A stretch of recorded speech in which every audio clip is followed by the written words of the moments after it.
que nous sommes dans l'Église, membres du corps de Christ, nous devons être sanctifiés, rendus saints. Bien-aimés, c'est l'heure du choix.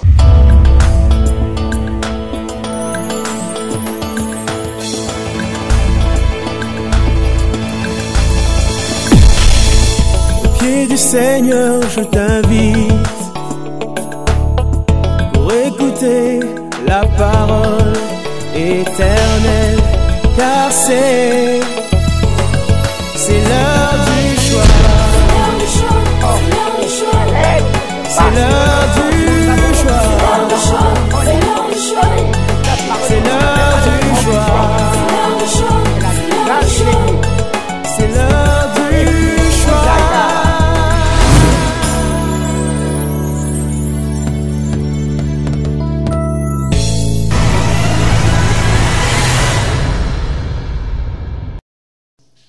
Et dans ta présence, nous voulons recevoir ta parole. Seigneur, parle-nous. Nous t'écoutons. Au nom de Jésus, nous te prions ainsi. Et tous nous disons Amen. Amen. Amen. Nous prenons nos Bibles, nous les ouvrons dans 2 Corinthiens au chapitre 4. Nous prendrons le verset 13e. 2 Corinthiens 4, 13. Nous allons lire ces seuls versets et ensuite nous allons proclamer notre texte de base pour cette année. 2 Corinthiens 4, 13. Et comme nous avons le même esprit de foi qui est exprimé dans cette parole de l'Écriture, j'ai cru, c'est pourquoi j'ai parlé. Nous aussi, nous croyons, et c'est pour cela que nous parlons. Amen. Proclamons ensemble.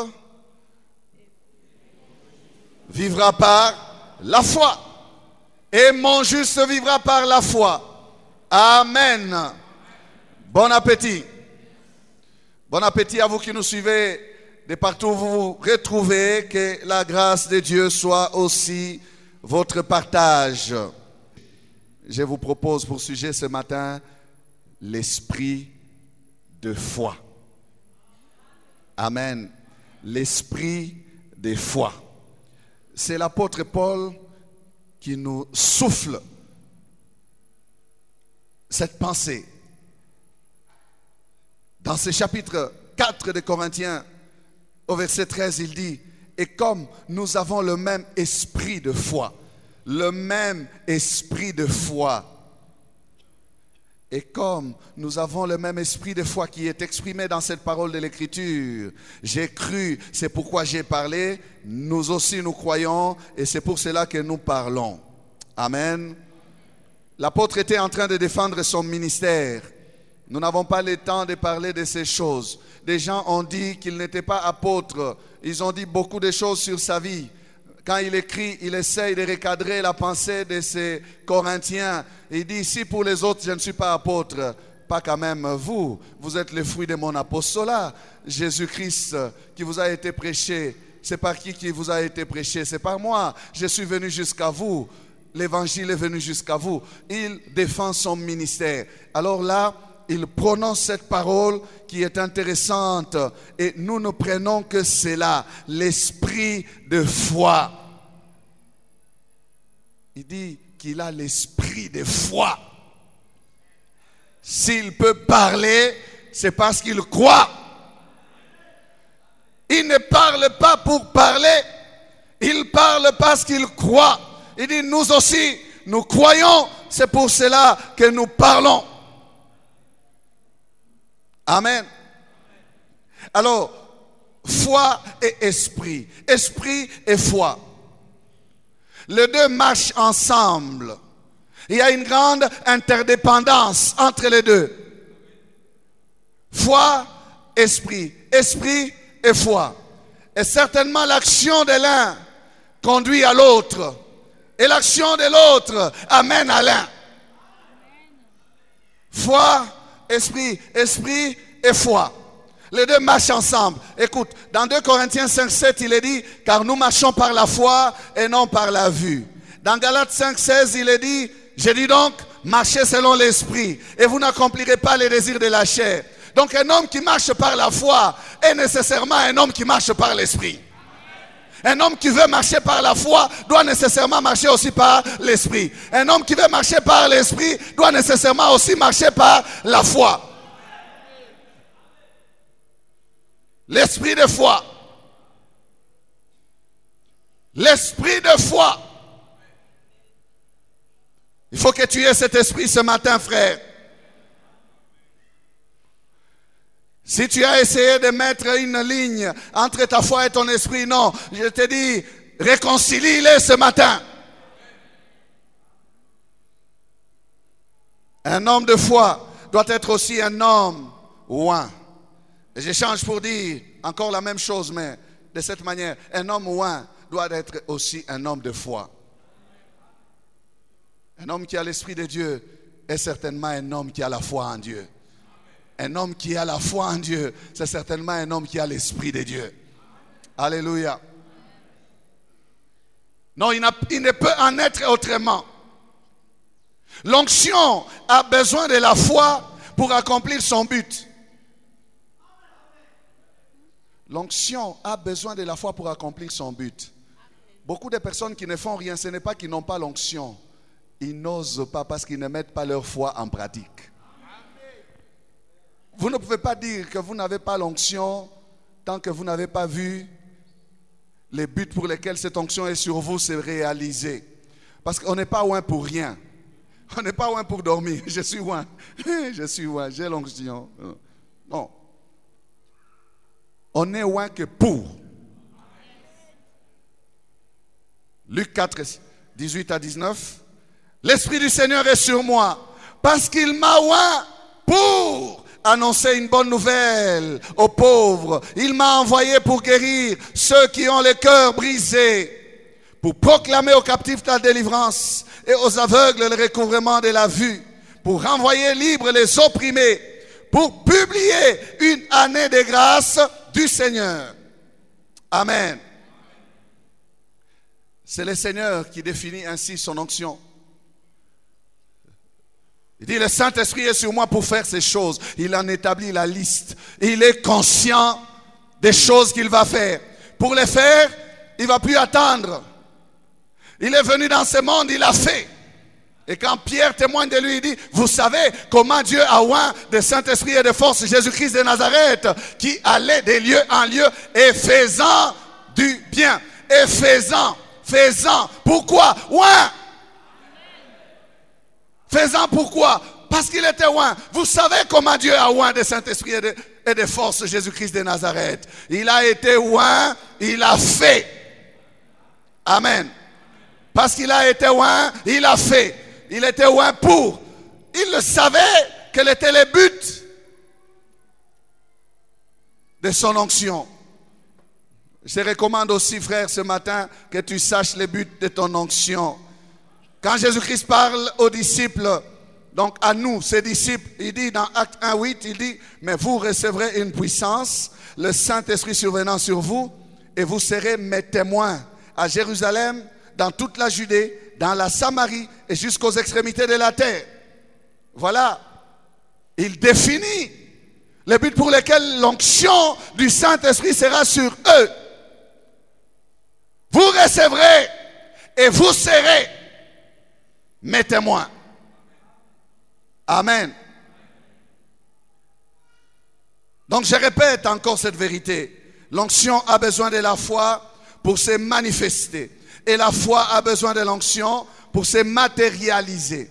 Lorsque les apôtres qui étaient dans la chambre haute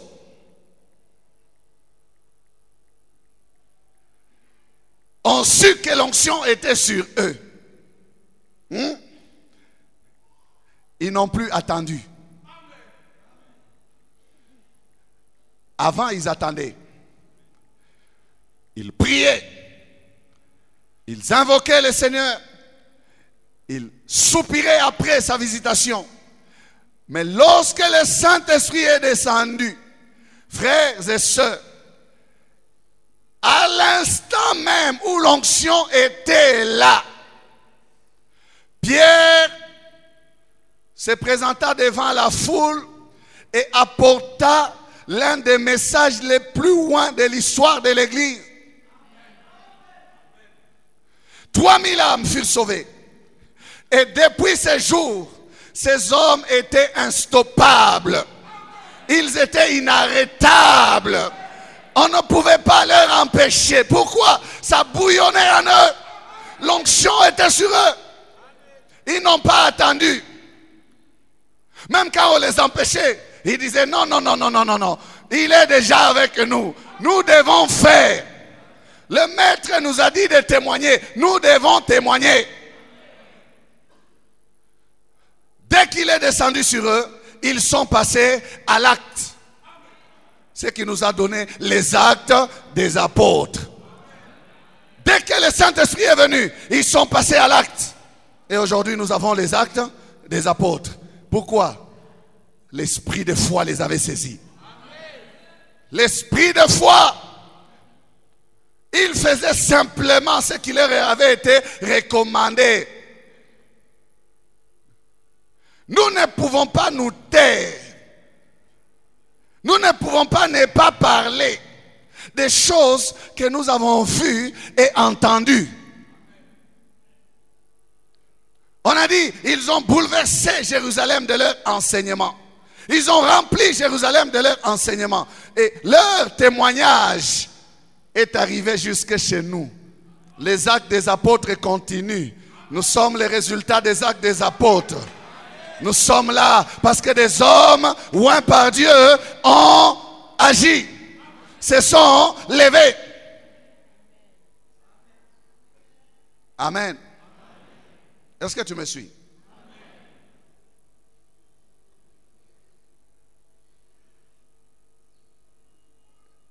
Imaginons Joseph.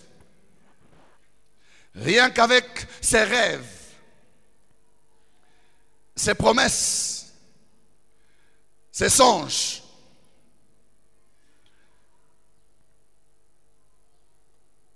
Il a ses promesses.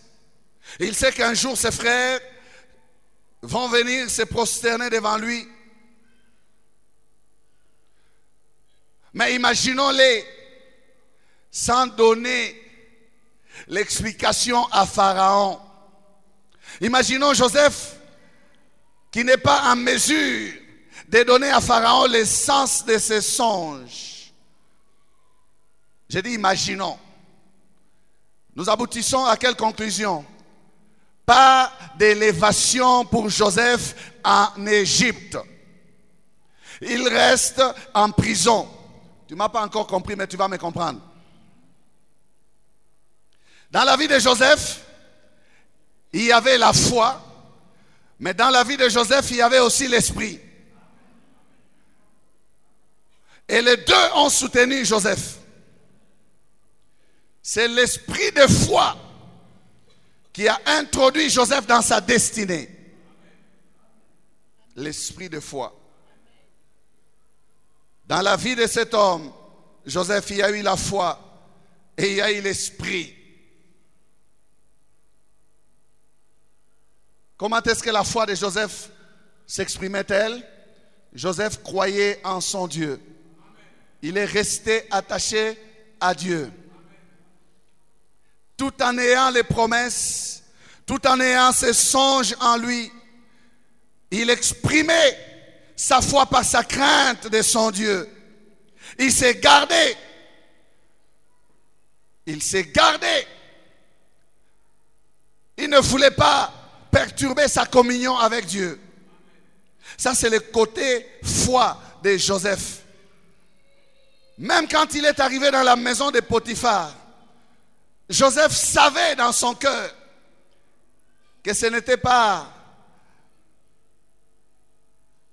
sa destination. J'ajouterai finale. Il ressentait dans son cœur que ce n'était pas sa destination finale. Et même quand il pensait à ses rêves, il disait, je reste dans l'attente de l'accomplissement de ces jours où le soleil et la lune se prosterneront devant moi. Est-ce que c'est Potiphar, le soleil? Je ne pense pas, parce que dans ce pays, il y a plus grand que Potiphar. Joseph savait dans son cœur que il n'était pas destiné à gérer les tomates, les carottes et le maïs de la maison de Potiphar seulement. Joseph savait qu'il y avait de grandes choses qui l'attendaient, qu'il était appelé à gérer des entrepôts et des entrepôts. Et quand il gérait la maison de Potiphar, il y a quelque chose qui lui disait que ce n'est pas encore fini, Joseph. Garde-toi parce que des choses que tu as vues ne sont pas encore accomplies. Joseph savait. Frère, j'aimerais que tu saches toi-même aussi. Vous savez, lorsque vous avez des promesses, quand vous vous regardez, là où vous êtes, vous regardez les promesses, vous savez dire que c'est encore informe et vide. C'est encore pas accompli. Vous pouvez savoir aussi que non, ce n'est qu'un faible commencement. Donc Joseph pouvait avoir des choses dans son cœur se disant, il y a un faible commencement. Mais est-ce que Seigneur c'est ça ou bien ça va continuer? Non Seigneur, je pense que ça va continuer. Je pense que tu n'as pas encore fini. Alors il était attaché à son Dieu. Et voilà que tout d'un coup, pouf, l'épisode de la femme de Potiphar arrive. On prend Joseph, on l'amène en prison. Même en prison, Joseph savait toujours que Seigneur, même ici dans la prison, quand je pense au songe, non, je ne me vois pas en prison. Il pouvait regarder à travers les barreaux de la fenêtre de la prison et voir le soleil dehors et dire, j'attends le jour où le soleil se prosternera devant moi. Non, je ne suis pas fait pour la prison. Moi, Joseph, là, ce n'est pas pour la prison que je suis fait. Et sa foi chantait avec lui dans son cœur. Un jour je sais, un jour je sais, un jour je sais qui se lèvera dans ma vie dernière. Il se lèvera. Alléluia.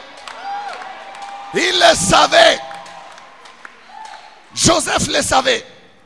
Et quand Joseph regardait à tout ce qui s'est passé en prison, comment on y jetait les gens, quand il pensait à son innocence, oh, les cantiques continuaient dans son cœur.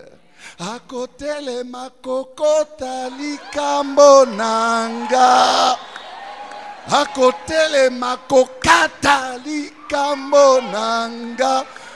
Je suis innocent.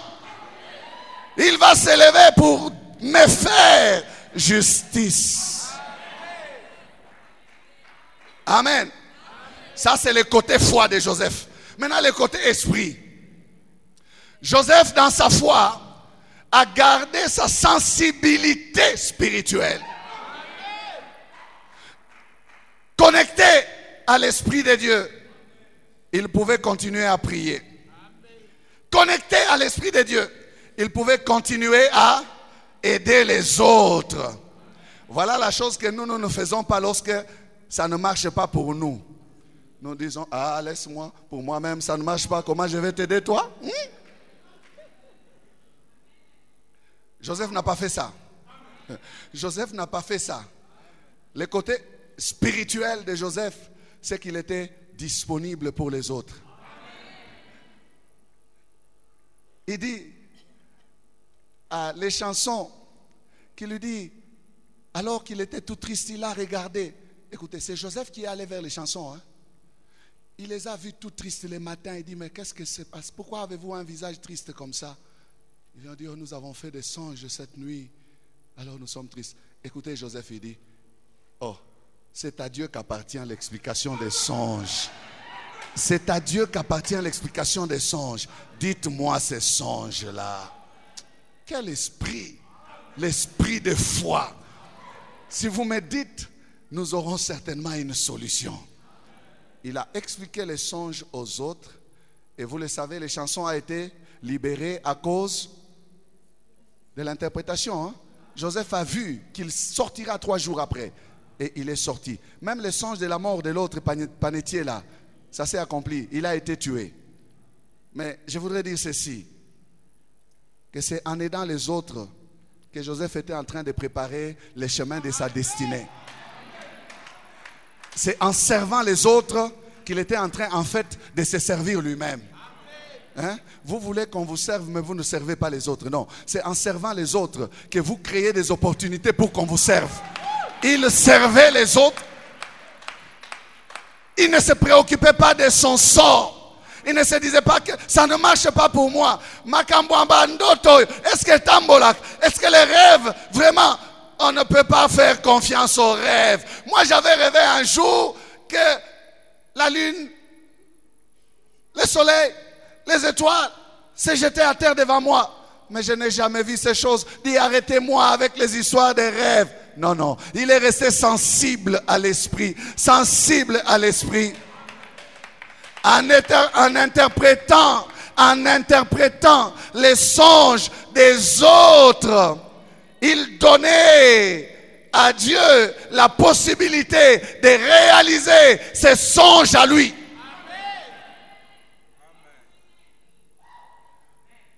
En interprétant les songes des autres, Joseph donnait à Dieu la possibilité de réaliser ses propres songes à lui. Quelle histoire! Voilà les côtés spirituels. Les côtés spirituels de Joseph. Cette sensibilité, cette capacité à pouvoir exercer aisément ce qu'il pouvait faire. Agir en faveur des autres. Et on est venu les chercher dans cette prison-là. Écoutez le témoignage de Pharaon. Du côté spirituel. Genèse 41, verset 38. Et Pharaon dit à ses serviteurs, trouverions-nous un homme comme celui-ci, ayant en lui l'esprit de Dieu? Voilà le côté esprit. Trouverions-nous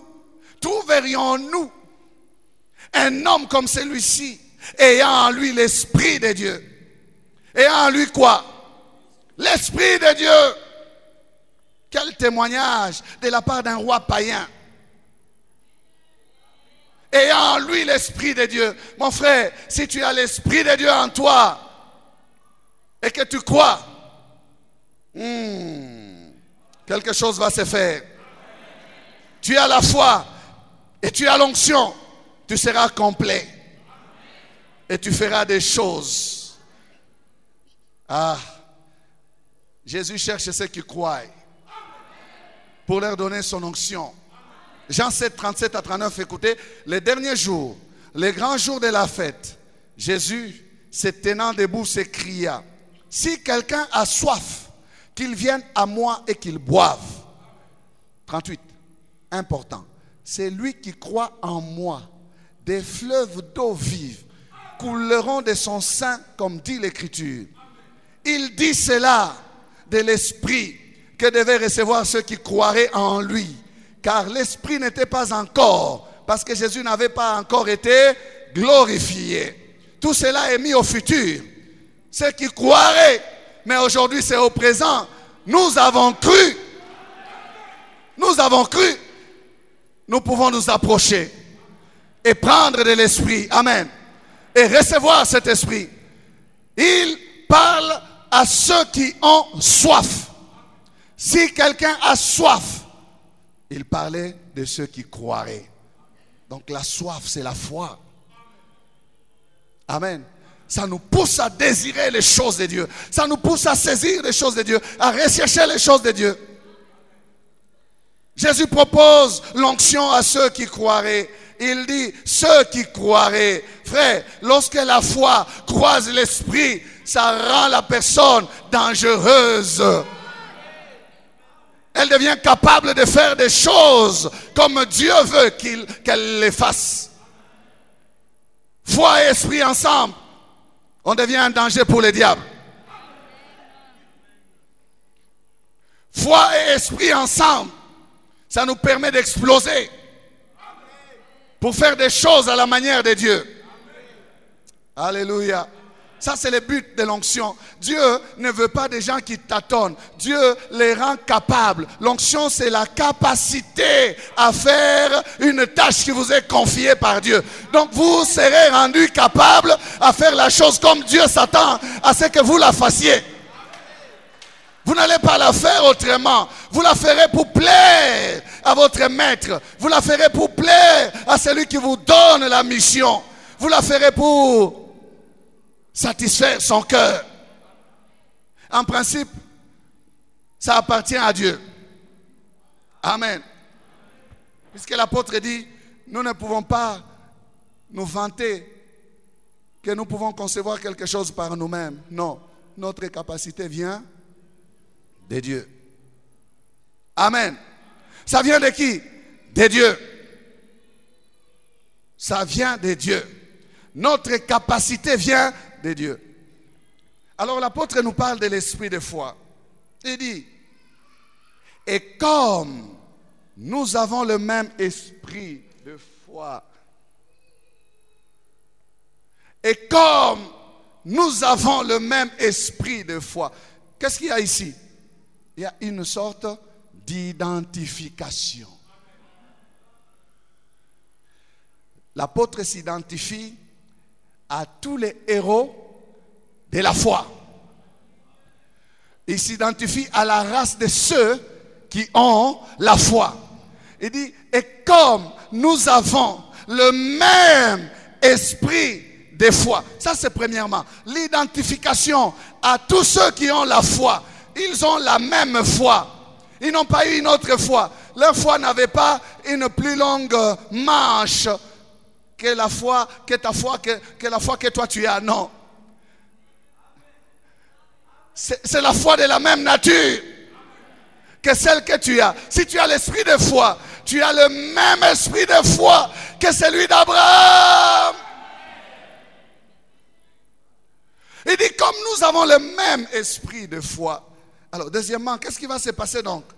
Deuxièmement, c'est quoi? L'apôtre Paul est en train de confesser ce principe qui dit les mêmes causes produisent les mêmes effets.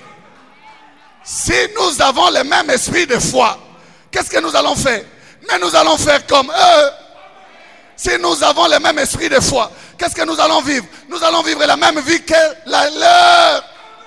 Si nous avons le même esprit de foi, oh frère, laisse-moi te dire que nous passerons par le même chemin qu'ils ont passé. Et surtout celui que Jésus-Christ nous a laissé.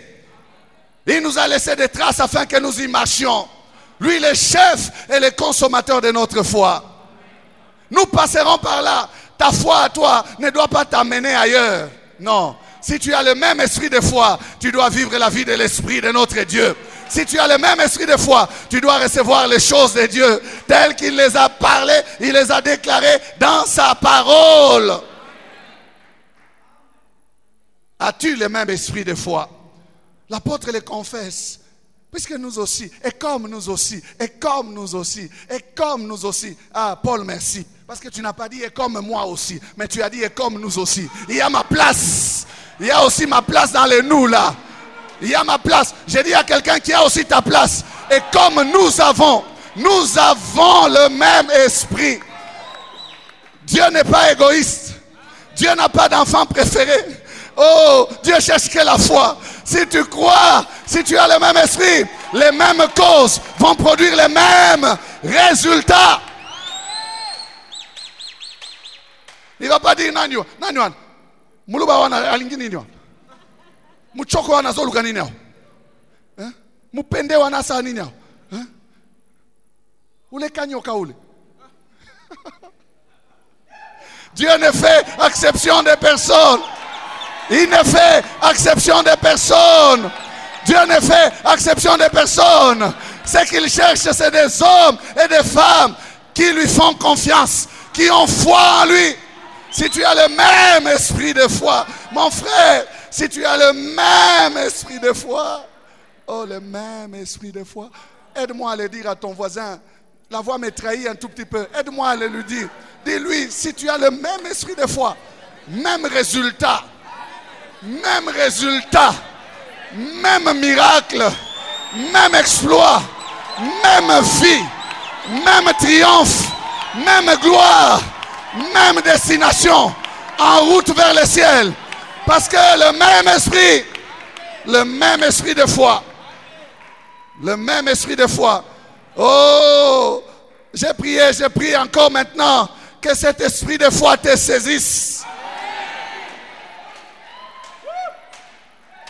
Qu'il te saisisse, frère. Juste un petit témoignage de ces gens-là. Écoute, le même esprit de foi que Hébreux 11, 32 à 34. Et que dirais-je encore? Car le temps me manquerait pour parler de Gédéon, de Barak, de Samson, de Jephthé, de David, de Samuel et des prophètes. Même de Samson. Le même esprit de foi. Alléluia. Hein? Même de David. Il y a des gens qui ne voient en David que beaucoup de femmes. Non, non. Le même esprit de foi. On témoigne ici de la foi de David. Et non, non, la polygamie doit être... écoute, homme charnel. Tu ne connais pas les choses de Dieu. La vie de l'esprit. La foi. La foi. La foi. Je continue ma lecture. Et des prophètes. On peut y ajouter, puisqu'il y a virgule, hein, et des apôtres. Et de nous aussi. Le temps nous manquerait de parler de nos exploits. Non, le temps nous manquerait. Mais ils ont fait quoi?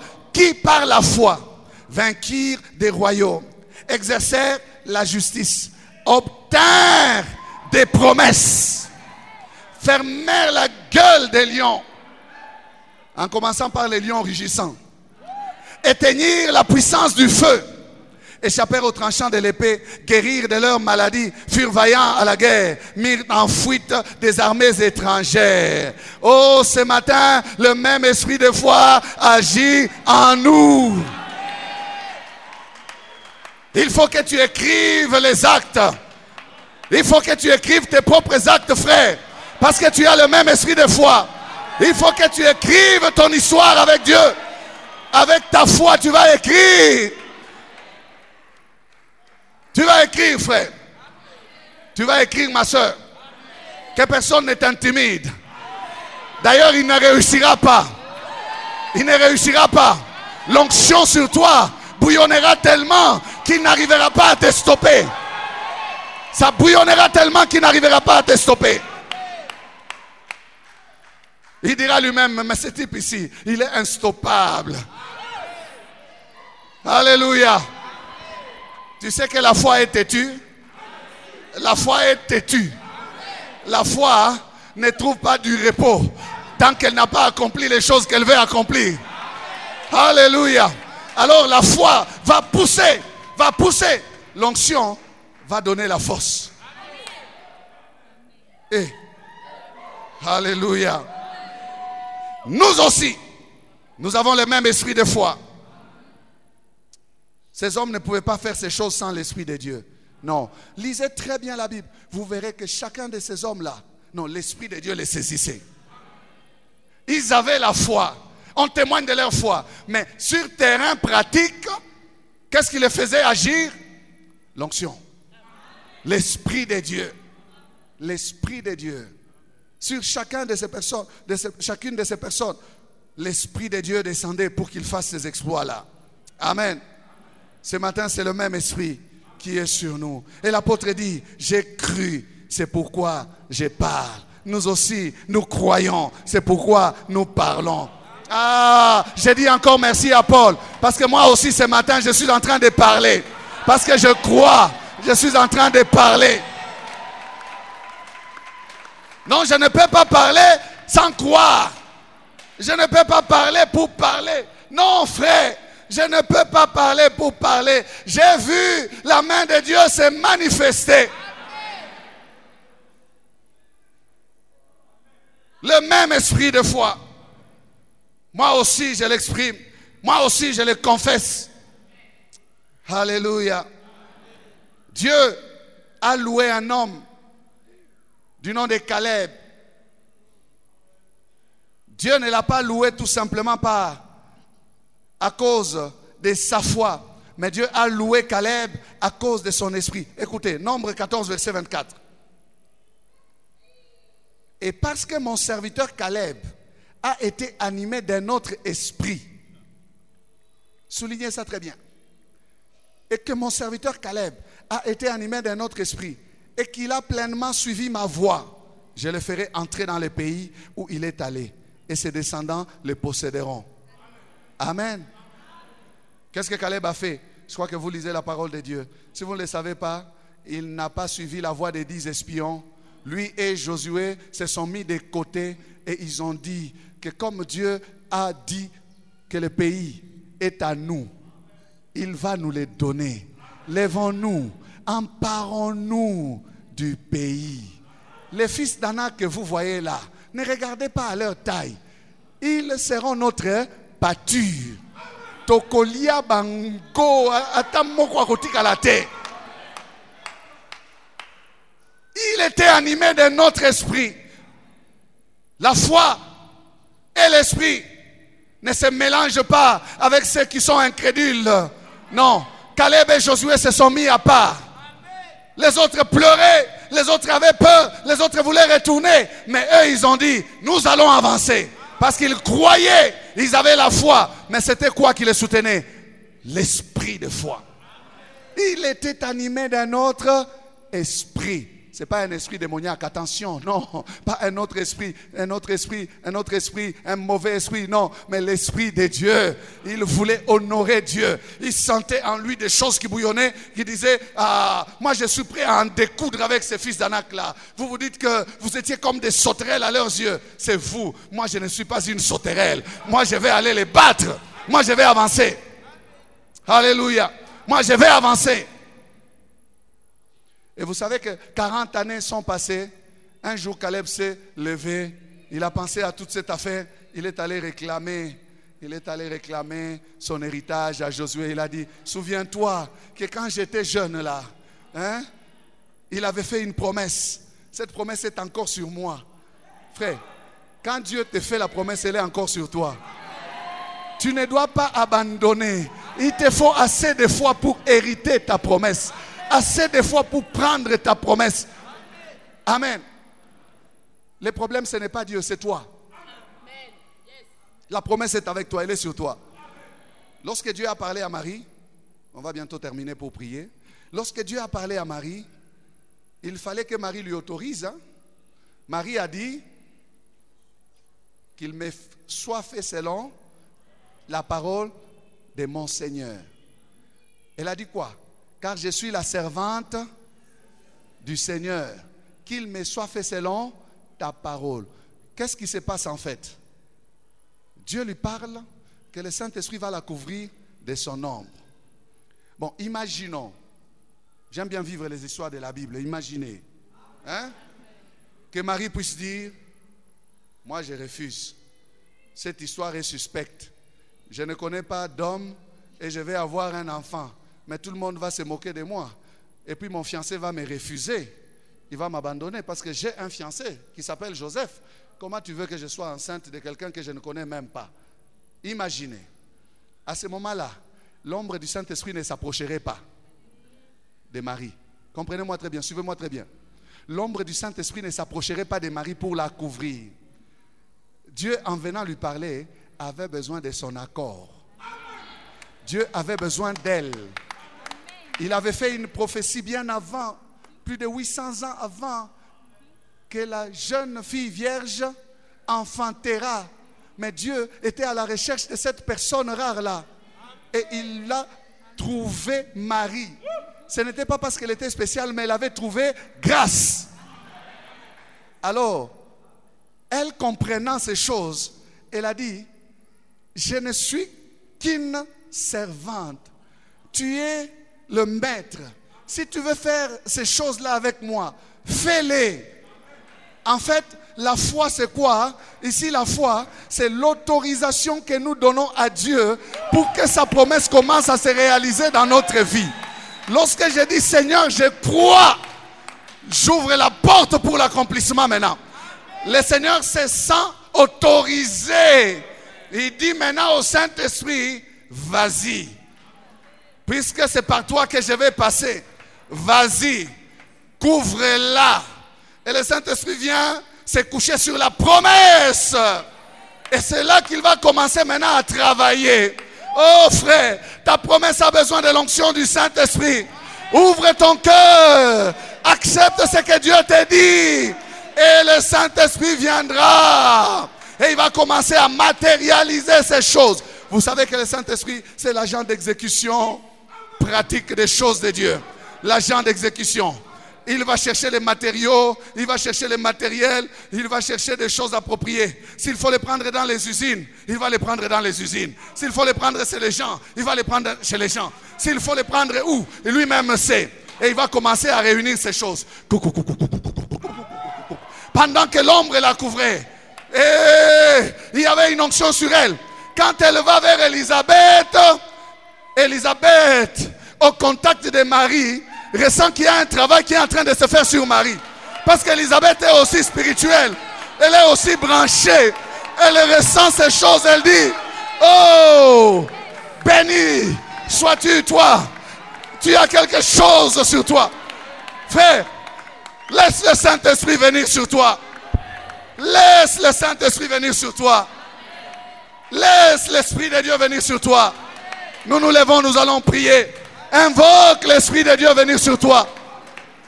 Il y a des choses que les yeux ne voient pas. Des choses que Dieu est en train de préparer pour toi. L'esprit de foi, lorsqu'il te saisit, ça commence à se réaliser. Ça commence à se faire. Non, je ne te mentirai pas pour te dire c'est aujourd'hui. Non.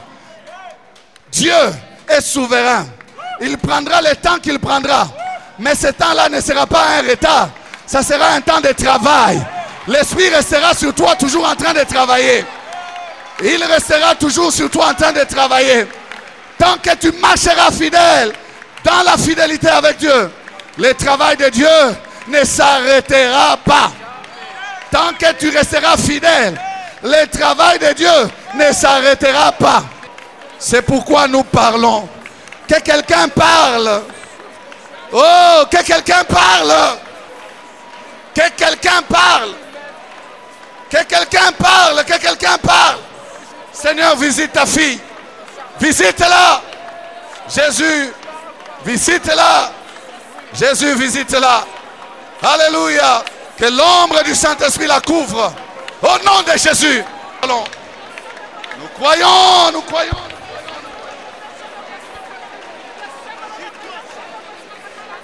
Alléluia. Que l'Esprit te touche. Il te touche au nom de Jésus. Que l'Esprit te touche. Alléluia. Que l'Esprit te touche.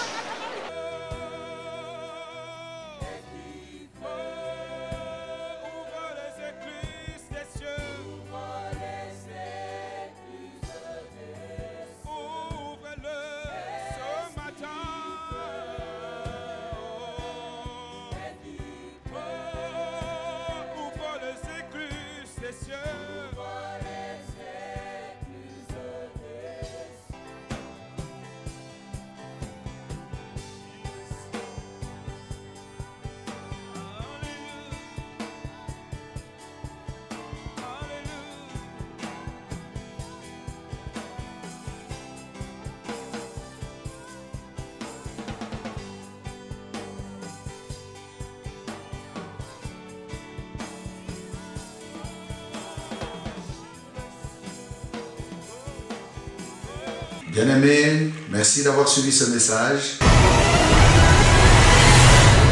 Aujourd'hui, si vous entendez sa voix, n'endurcissez pas votre cœur. Jésus vous aime.